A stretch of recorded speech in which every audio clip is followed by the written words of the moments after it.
Okay, now we'll go to multiplications. Almost everything is same, but the formatting is little different. We'll enter 2 digits into 1 digit. So one more thing here is you should enter the question numbers that you want to download in multiples of 30.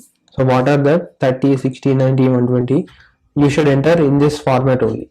What if you enter any number like 34? It will automatically change 34. If you enter 59, it will automatically change to 30. If you are on desktop or laptop, just press up arrow key and it will automatically go to 90, 120, 150, 180. Okay, so file name I'll keep it as small test. Okay, save changes. Now the formatting is little different as compared to additions and multiplications. The same formatting is also there in divisions.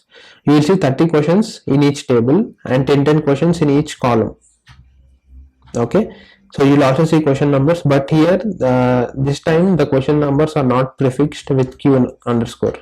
Okay, yeah, so you have selected 180 questions, so you are able to see 180 questions now.